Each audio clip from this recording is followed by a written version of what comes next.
विख्यात साहित्यकार और अद्भुत विलक्षण साहित्य राधे श्याम रामायण के रचयिता कीर्तन कलानिधि पंडित राधे श्याम कथावाचक जयंती समारोह बरेली जीआईसी के स्मार्ट सिटी ऑडिटोरियम में आयोजित किया जा रहा है। 2 दिवसीय समारोह के मौके पर पहुंचे भाजपा के ब्रज क्षेत्र अध्यक्ष दुर्विजय सिंह शाक्य ने समारोह में दूर दराज के क्षेत्रों और दूसरे जिलों से शिरकत करने पहुंचे साहित्यकारों को सम्मानित किया। पंडित राधे श्याम द्वारा रचित ग्रंथ व पुस्तकों की प्रदर्शनी के अवलोकन के दौरान दुर्विजय सिंह शाक्य ने इस प्रयास की सराहना करते हुए कहा कि आज के इस युग में इस तरह के साहित्य और पुस्तकें मिलना ही दुर्लभ बात है। उन्होंने कहा कि जो लोग इस तरह के प्रयास कर रहे हैं वे वाकई बधाई के पात्र हैं। इस मौके पर शाक्य ने पंडित राधे श्याम कथावाचक के द्वारा लिखी गई राधे श्याम रामायण पर चर्चा की। समारोह को संबोधित करते हुए आगे दुर्विजय सिंह शाक्य ने क्या कुछ कहा, आप भी सुनिए।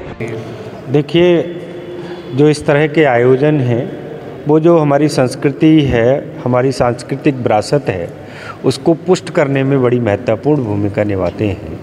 और हम सब जानते हैं कि पंडित राधे श्याम कथावाचक जी के कारण वो इतने फेमस थे कि उनकी अपनी एक लोकप्रियता है और उनके कारण जो उनकी रामायण है उसके कारण बरेली को एक नई पहचान मिली है, अलग पहचान मिली है। जो शहर की कुछ प्रमुख हस्तियां हैं जिनका नाम है, नेम है, फेम है, तो उनमें पंडित राधे श्याम कथावाचक जी का अपना एक विशेष योगदान है।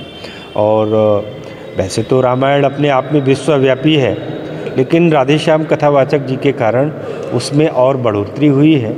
और इस तरह के आयोजन जो हमारी वर्तमान पीढ़ी है, आने वाली पीढ़ी है, उसके लिए सीखने के लिए, उसके लिए मूल्यों से अवगत कराने का एक बहुत बड़ा माध्यम है। इसके जो आयोजन करता है वो बहुत अच्छे हैं, साधुवाद के पात्र हैं, बधाई के पात्र हैं। निश्चित रूप से पंडित जी का जो नाम है उस स्तर पर सरकार भी प्रयास करेगी, हम लोग भी प्रयास करेंगे कि उनके नाम के संबंध में जो भी काम होगा सरकार उसमें बिल्कुल तत्पर रहेगी। और जो भारतीय जनता पार्टी की सरकार है, आप सब जानते हैं, सांस्कृतिक जितनी विरासतें हैं, जितनी धरोहर हैं, जितने मूल्य हैं, जितने भी शाश्वत मूल्य हैं, उन सब के संरक्षण के लिए, उन सब की वृद्धि के लिए देश के प्रधानमंत्री हों, चाहे उत्तर प्रदेश के माननीय मुख्यमंत्री हों, उन सब के संवर्धन के लिए लगातार प्रयासरत हैं।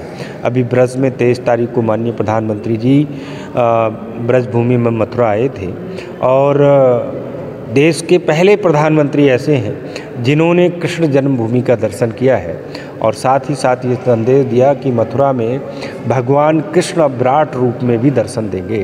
वैसे तो वो स्वयं विराट हैं भगवान, आप सब जानते हैं। मैंने कहा संवर्धन के लिए लगातार प्रयास कर रही है। आप काशी का कॉरिडोर हो, महाकाल का कॉरिडोर हो, भगवान रामलला स्वयं जनवरी में अपने जन्मभूमि में विराट रूप में अपने स्थान पर विराजित होने वाले हैं सम्मान के साथ में। तो सरकार लगातार ऐसे संवर्धन के लिए प्रयासरत है। पंडित जी के सम्मान में भी सरकार निश्चित रूप से आगे कदम उठाएगी। धन्यवाद।